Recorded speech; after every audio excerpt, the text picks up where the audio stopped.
better. Yeah, you better. Yeah, you better.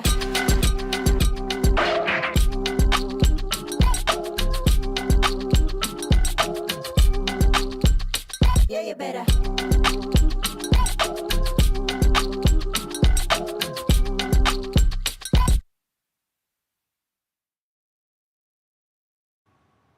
Hello, everyone, and welcome to another episode of Our Cute Table Talks, where we keep it real, where we keep it relevant, and where we keep it raw. Yeah. Yes, I am one of your co-hosts, Dr. Marcia Burton-Tiggs, and next to me I have the lovely... Yes, I am co-hosting with this lovely lady. I am Pastor Kimberly Mann, and we have our amazing co-hosts with us. Yes. Well, they're not even guests at this point. We just call them co-hosts. Like, they family. They are three family, right? Right. Yes. Oh, yeah. Thank you. So go ahead and introduce yourself to R3 family. Jordan. I'm Solomon. Yeah. And so we're so excited today to get into some topics that are, I would say, relevant for what's happening right now. And so let's just jump into it. What you say, you all? Yeah? Oh, yeah. All right. So what's good, church? Yeah, you better.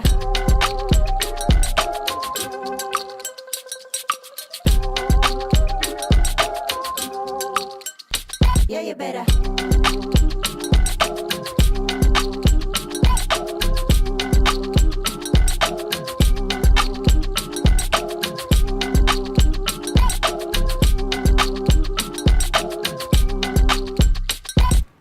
All right, hello, and welcome back to RQ Table Talks. And in this segment, it's called What's Good Church. Within this segment, we talk all things church. And we talk about some of the things that are relevant to our church as Seventh-day Adventists and as Christians in general. And one of the things I think is very interesting and very relevant for what's happening currently in the United States at this specific time. And we're talking about none other than election season. Absolutely. And in particular, the presidential election. But before we get into that, because we're going to talk a little bit more about that later on, I want to start off with, should Christians be involved in politics? What do you all believe? Should Christians be involved in politics? Yeah, I'll take this one first. It's a fine line. Like, of course, we want to stand up for justice and oppression and civil rights and things like that. But I think when it gets to a point where it's consuming you or is affecting like your mood or how you view people from the other side, I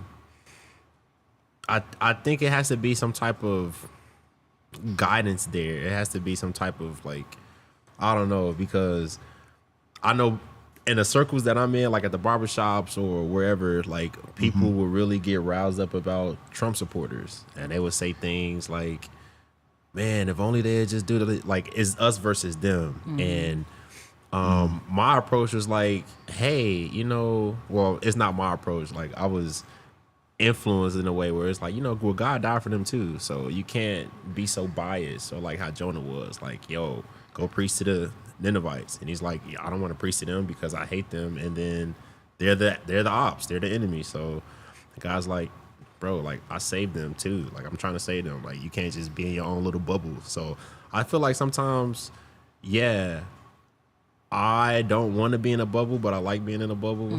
So should Christians be involved in politics? You gotta have those guidelines, I guess, those things. Yeah, personally. Go ahead, Pastor Man. I see you ready. I'm feeling in my spirit. I'm feeling in my spirit. I'm giving our guests a chance to say what they want to say, because I'm going to say what I got to say. So I'm going to pass the mic on. Go ahead, Solomon. I'll pass it along, because... Well, I think that it depends.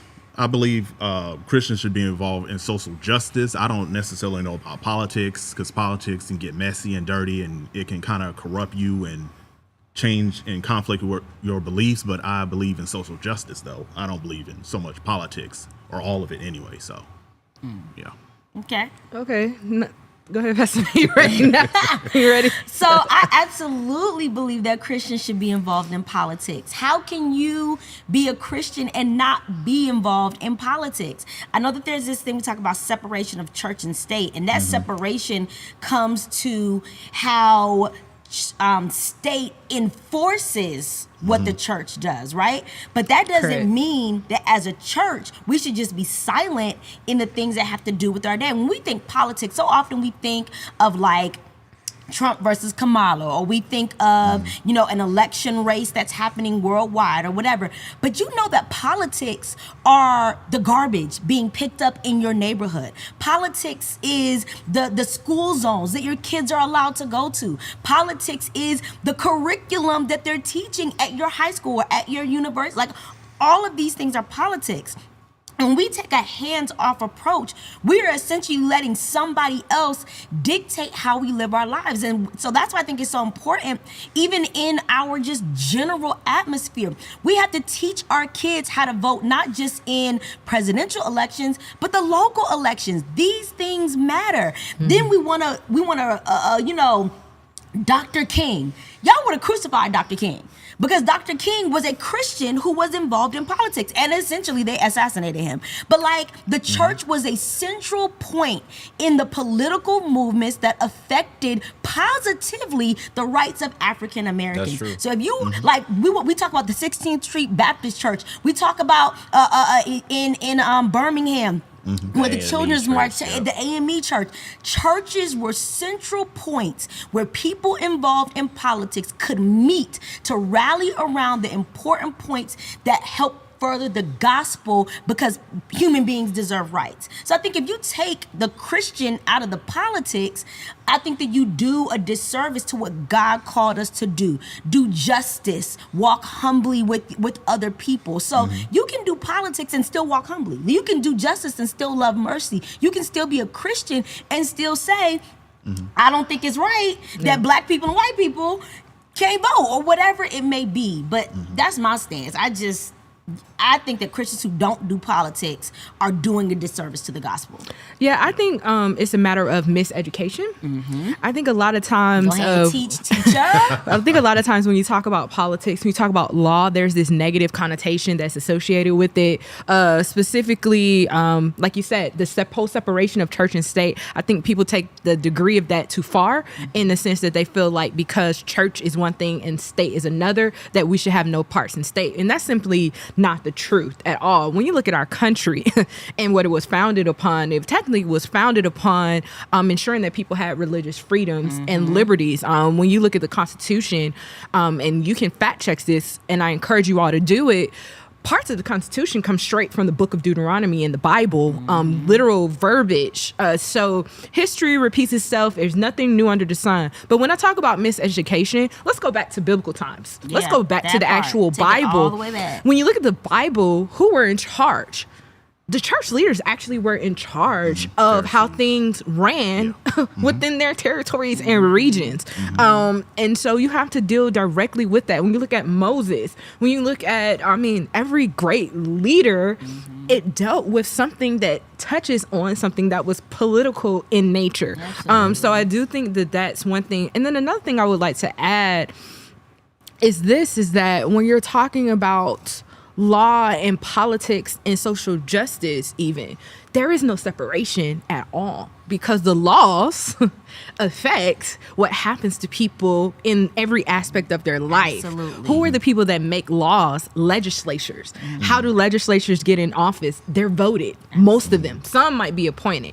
And then finally, people have so many complaints about what's happening in the current climate, but what are you doing to make sure that people are in place to ensure that these things continue to stop happening? What I don't like about this country is we've become a country that is based on political, how can I say it?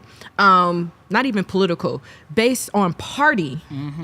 Party distinction. Absolutely. So I'm either Republican or Democratic, when our country was not meant to be founded on just that. Our country was actually meant to be founded as a federal republic, where we vote in. We have two systems of government, federal and state, and we vote these people in to then in turn run the country, because we left a monarchy where you had one person running everything, and in parliament. And so now I think, with all the fascism and all of these horrible things that are happening with parties, we've got lost into what actually politics is. And people are like, well, people are dirty and people are this. People are dirty in the church. Okay. Absolutely. People are dirty. People are dirty in the Right. university level, on the school level. People are dirty in your own family. That So part. that I don't think is any measure of anything. But I think we need to be educated about things before we make just a literal stance. I'll often tell people died so that you can have the right to vote.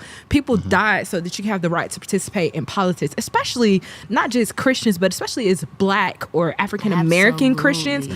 It's even more personal for us because we know what has been taken from us, what has been done to us throughout the years, and how we even came into this country in the first place.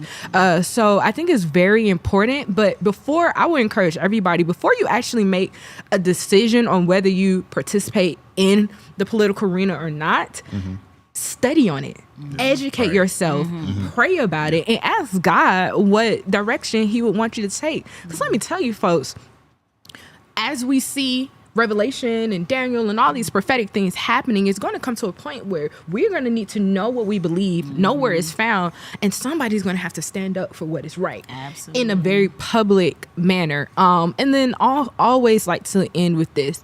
Jesus currently is our attorney. Okay. Amen. God is the judge. Absolutely. We're on trial. The Bible paints pictures of a courtroom. Yes. You know what I'm saying? and so we don't want to be followers of Christ and not do what he has called us to do through the example that he's given us, and that is advocacy. So I encourage everyone to advocate, to vote, to exercise your rights, and to learn. And to don't make a decision just because of hearsay and things that you don't know to be a fact, but make a decision because God has told you that that's a decision you should make, and study to show yourself approves. Absolutely. All right, y'all. So what do you think? Should Christians be involved in politics? Let us know. We know that y'all are probably having a strong debate. We have In the comment section, we have see both it? we have both ends of the spectrum, which I think is good for dialogue. I won't say one is right and one is wrong, but I will say this. Hopefully this has encouraged you to take it upon yourself to do your due diligence concerning politics and your involvement. All right, we're going to get into our next segment. We're going to keep this conversation rolling. Hey. All right, Real World coming up after this. Yeah, we love it. Yeah, you better.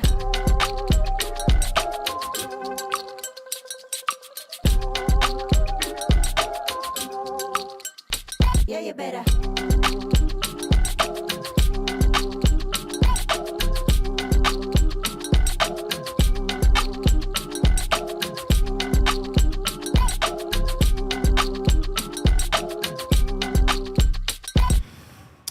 All right, everybody, we're back with our next segment, which I'm very excited about. All right. We're talking about what's happening in the real world. And so we know that in our real world, Kamala Harris has been given the Democratic nominee. Yes. And so we're trying to see if she's going to be the first female president. So, you know, our question to you all, to those of y'all in the chat, do you think there will be a female president? And then I want to add on to that. Do you think America is ready for a female president? Yeah, that's a good question. I'm gonna let Solomon take this one. Okay. I have to be honest. I don't want to be sexist or anything, but I No, go honestly ahead. don't believe that there'll be a female in office. And of course, history shows us, because the presidents that we've had are not female, and I don't believe there'll be a black female in office.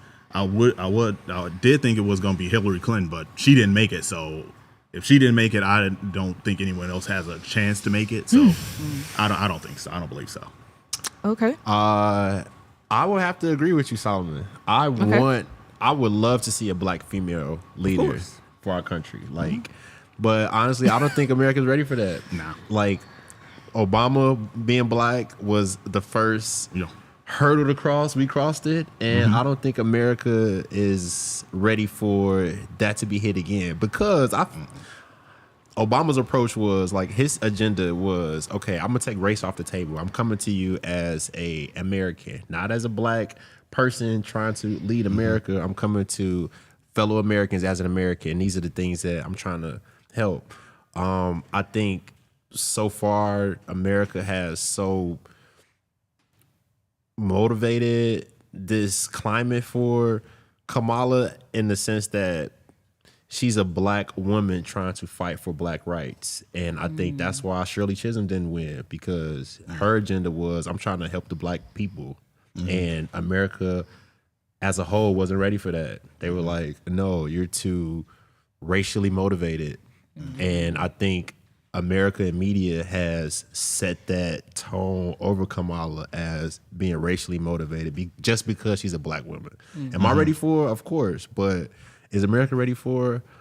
I don't think so. Not yet. Mercy. I mean, how can I say this? So I don't think the question is answered in a simple way.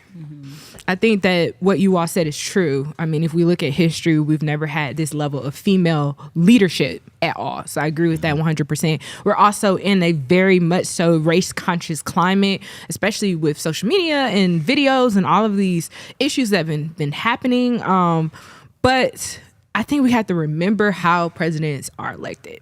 And let's just be honest, it's not by the popular vote. It's by the electoral college. Thanks. And it's by other powers to be that we don't even know about. And so when you look at what is happening on both sides of the ends, especially since we don't have a kind of a strong third person in there that's not Democratic or Republican, we look at both sides and you're looking at their campaigning.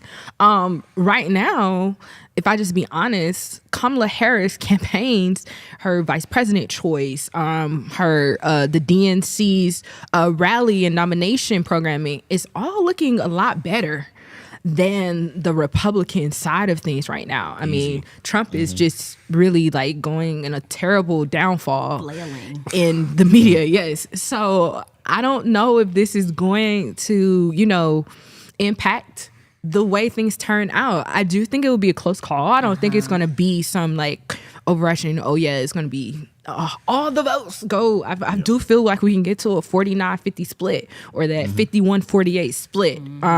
And by electoral votes, we could have another Georgia incident where they're suing because it was election fraud. All of these things. I do see all of that coming down. My question is, for me personally, even if she is the first female president, how is the rest of the world going to view that and handle that? Because the United States is one of the world's superpowers, and to y'all's points, in this history, we've never had a female. So that's where I'm like, I think that those considerations are taken into play, but then you got to look at who's her opponent, and it's like, well, we just might have our first ever female president. And then, if you watch cartoons, apparently the Simpsons are predicting everything. So They be spot on. I don't know. What it But yeah, is. I digress from Because that. somebody be writing them just after stuff happened. Like, I mean, I hear you. I think that there could be. Is America ready for it? No, but I don't think America was ready for Obama. Facts. But I think that the world that needed to be ready for Obama showed up for Obama. The way that his campaign was run, the way that things were done, it's very Kamala Harris-esque. Yeah, And so I I agree with do that. think that she could win. I even think that in her acceptance speech of the nomination, she showed herself strong. Now, my husband, he's a Marine. And I was like, man, she was real aggressive. And he was like, you don't understand. She's about to be the first female commander-in-chief. So Right. the other military branches have to see her as someone who is strong and powerful, which is interesting because the very thing that makes her strong and powerful is also the very thing that black men are using to say that they don't want to vote for her because she has been very strong in putting in the drug And epidemic. being a prosecutor, yeah. Yeah. Prosecutor. She was a very strong prosecutor. Yep. So it's kind of like the very same things that people don't like about her are some of the things that would make her successful in the world arena. She came hard with it. Like, we are America's superpower.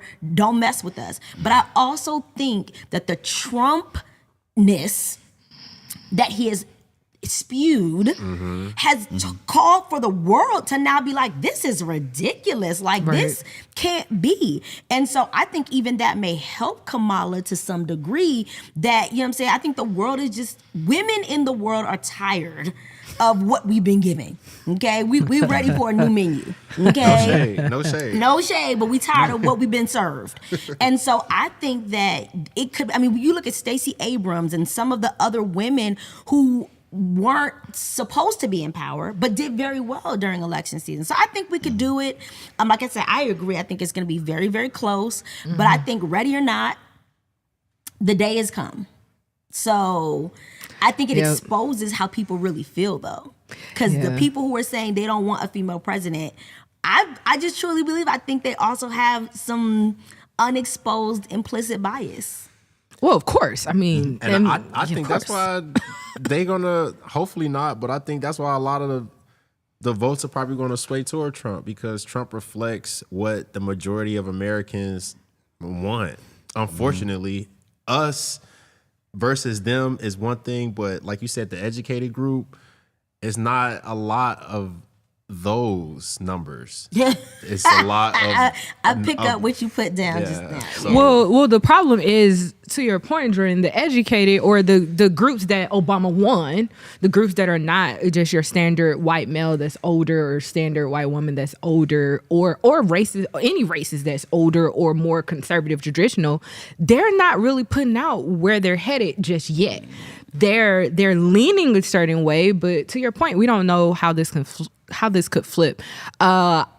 Hey, we're going to find out in a couple of months. Will there be a female president? But there is a high chance that there could be a female president, and I will say, a female of color would be the one to break that barrier. Yeah. I would definitely say that, because she hits a lot of different populations. And then again, I don't sleep on vice president candidacies either. Yeah, that vice president Walz is a good pick. So that gives your balance. And let's just be honest, she is married to a white male, so she knows and understands how they operate as well. And so she can lend to the other white male leaders and speak their language because she's married to one. So I think all of these kind of work in her favor to lean her towards more of a, stronger possibility. Yeah. But then, I agree with you all. What I don't even want to imagine what's going to happen is if she does win, what's going to be the fallout from that? Because we already saw with Joe Biden what happened, and that was horrific, especially as world leaders, for us to exemplify that kind of treachery. And then in the Capitol. And then revote for somebody, re-nominate somebody who incited that type of treachery. Yeah, and then this whole Project 2025, which we're gonna have an episode on that as well. So it's a lot that's on the line outside of, I think, her gender. Absolutely. And so hopefully we'll see. Yeah. Okay. So I think all of this is really great. Put it in the chat. Tell us how you feel, one way or the other. R3 is a safe space. So we want, it is a safe space. Like no matter where you are on the spectrum, we want you to be able to say, because listen, we cannot educate without healthy dialogue. Right. You have to be able to talk about it. So have the conversations at your dining room table. Have the conversations at your church, at your AY, in your youth group, at potluck, if this is where you're watching this, or Friday night, wherever you're at. But now we're going to transition to our next segment, which is one of my favorites. In my feelings. We're going to get all the way in there. In your feelings. All the way in there. Yeah, you better.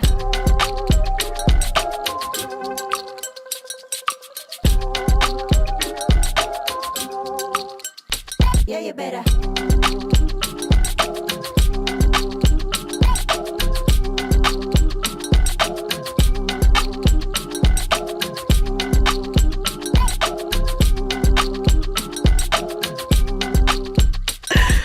We're back. Oh man. And we're about to get all the way in our feelings. Absolutely. We're going to get in your feelings too. Yeah. You can just look at the screen. I'm pretty sure people are confused and say, what is this? Where are y'all going with this? But that's the whole point of In Our Feelings. We want to bring up these interesting topics that, you might not feel comfortable to talk about, but we're going to talk about. We're going to talk about it. And so the question on the table is this, and we'll start out since it's a question to the men. We'll let y'all end this. But okay, is it okay for men to wear makeup? I'm gonna start off with you, Pastor Man. What do you feel about this whole premise? Is it okay for men to wear makeup? And then I probably should have added some subcategories, but how far should the makeup go? You know, what is acceptable, what's not, or is it just not at all? What do you say? So first of all, men might not want to admit this, but they already wear makeup. Okay, that little black line that they get right here, Yeah, that little they do. edge, Yeah. that little edge Yeah. color that you Yeah, get, they that do. you get in. Unfortunately, Y'all might yeah. not want to call it makeup, but that's what it is. Okay, it is. You're making it up. It is a color addition to your face. Okay, trying to make sure that line is edged up just right. You know what I'm saying? When y'all start getting that cul-de-sac, y'all spray that extra paint on the top. That's makeup. You're I've actually witnessed you're that before. covering Oh, up man. something, or you're Yeah, I've adding seen that, something, right? Let's go here. So Kirk Franklin in the Smile video, not Kirk. He has lip gloss. His lip. I don't know if it's lipstick. Kurt, you could tell me if I'm wrong. But GP, are you with me? I don't know. But he has on colored lip gloss in the I Smile video, and everybody in the video, because they're close shots, they have on lip gloss. Newscasters, people in production wear makeup. That's true. You know, you might not see it, but there's a whole room where they get some powder on their face to make sure that when they come on camera, they're not, looking, blemishes, they're not looking Yeah. crazy, okay? We got filters, but before filters, there was makeup, okay? Right. So I just think that men wear makeup anyway, in various forms. It might not look like what women's look like. However, I do think there is a line that you have to stay behind, because when you cross it, you then go into presenting as a female. Now, if that is not your goal, then I do think you should not wear makeup or heavy amounts of makeup. If your goal is to present as gender neutral or identify in a different gender, then yeah. Okay, and she dropped the mic on that one. If you all could really see our producer, he is dying back here, shaking his head vehemently, and I understand. Is it okay for men to wear makeup? Like you said, Pastor Man, let's just be honest. In certain contexts, men do wear makeup. I think it's fine in those contexts, in the sense that if you are a professional and you're in a professional space and it's professionally done to not alter the way you look, but to enhance it for a camera or lighting or a set, and then movies and acting and all of that kind of stuff, I'm cool with that, because folks, when y'all see the people in the blood and they're dying, that's makeup. Absolutely. 100%. But when it comes to like your everyday, going about yourself, I'm not big on makeup in general for men or women. God has created us all beautifully, flaws and all. But I will say though, it'd probably be a no for me.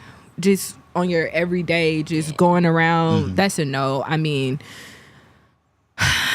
and people could say, deep sigh. I'm sorry y'all for signing the mic, but No, that's people what it could is. It's say, that, yeah. people could say like that's kind of, how can I say it?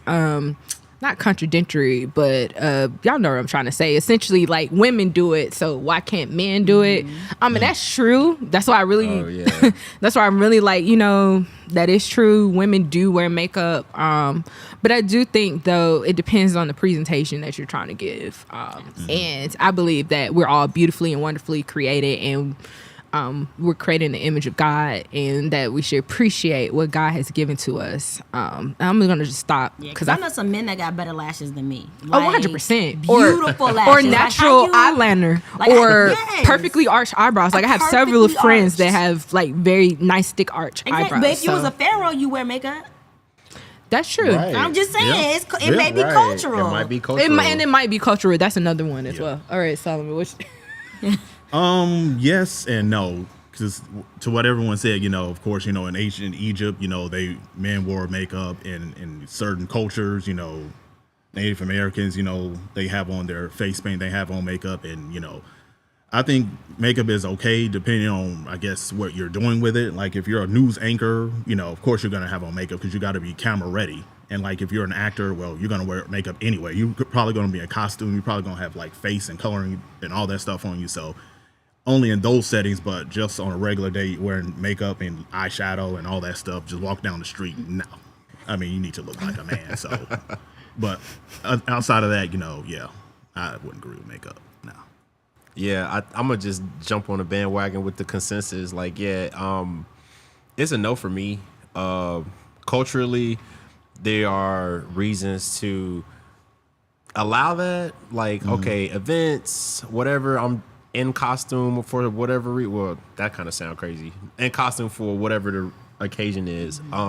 But in my everyday, like I'm going to work or I'm just going to the store or whatever. Please no. Because like, please no. Because you giving something, and I'm not trying to judge. Like, if that's where you're at in your life, I'm not gonna be different towards you. I'm gonna treat you like a human being, like a Christian should.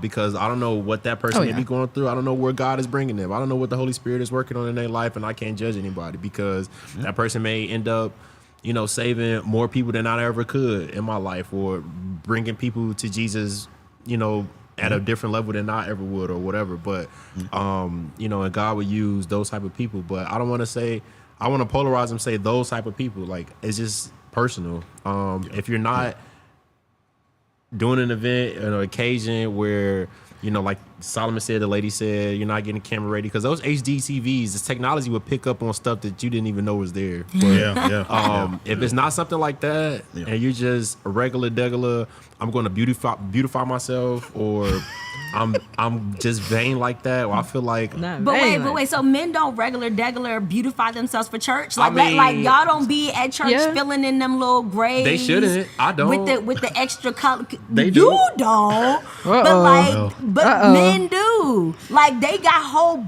pencils to like fill in your mustache, they do. right? And people whose hairline is receding like you, like that's tough to go through. Like, I mean, I wouldn't know, and God forbid, but I mean, that is a thing. Like, a lot of my friends have went bald at early ages, like in their teens, and like they had to get through that. And at the time, like the male weaves weren't a thing yet, so they would like do what they had to do. And I feel that like, if that's what you makeup, need, though, right? if that's what you need to do to get through your day, I'm not going to judge you, but I wouldn't say do the eyes, do the lips, make your lip gloss popping like Kirk or not. But I need y'all can y'all carry some Carmex? Like, that's fine. That's not makeup. That's called removing ashiness, dry skin. That's hygiene. Yeah, no, that's not makeup. 101. No, folks, we want you to definitely keep up with your hygienic practices and all that. We're talking cosmetics. Yes. We're talking usage of cosmetics for adornment, not professionally or any. I just want to clarify. And I like what you said, Jordan. We're not trying to judge people for what they're doing at all. That is not the point of this. We just know that this is probably a topic that is very, very interesting. Yeah, I just think imagine like you get married, right? And then like you move in with your spouse, and then y'all start putting y'all stuff on the counter, and he got his eyeliner and he got his eyebrow pencil, and then on the same counter. Like, would that be a deal breaker? That'd be like, whoa, wait, you draw your eyebrows in? Is that a deal breaker? This is weird. I mean, I'm sorry. It is weird. That's something we definitely have to talk about, because something else might be going on emotionally or like internally or from their past. Like, something else might be going on that never got addressed, and this is how they've been getting through their life. So, like, y'all at a basketball game, and bro, his duffel bag, and out falls, you know what I'm saying, his beard filler or whatever. That's awkward. Hey, or his mascara. I would try not to be mean. But it will be probably a conversation. I'm just asking. Listen, these are the conversations that, make part of what we do at R3 a lot of fun. And we want you guys to have these conversations, right? Because here's the thing. Somebody right now got on some makeup. And if that's a thing, you might want to talk about that. You know what I'm saying? Yeah, you might want to have some conversations. So whether you do, whether you don't, have the conversations, right? So we're so excited you joined us on this episode of R3. Yep, where we keep it real, where we keep it relevant, and where we keep it raw. Yeah, so stay tuned. We have more episodes, and folks, we want y'all to run those numbers up. Be a digital disciple, Apple apostle. If you have Android, that's cool too. We accept you. Just everybody, come on in, run the numbers up, and join us on the next episode. Share. Absolutely. You can play this on Friday nights. You can play it when you're at potluck. You can play it for Sabbath school, for discussion. There's so many ways you can use R3 podcast in your own life, in your own circles, and so we want you to share, and we'll see you next time. Yeah, you better. Yeah, you better. Yeah, you better.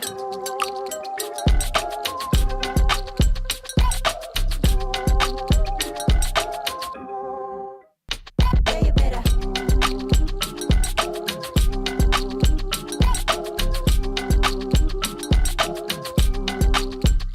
Yeah, you better.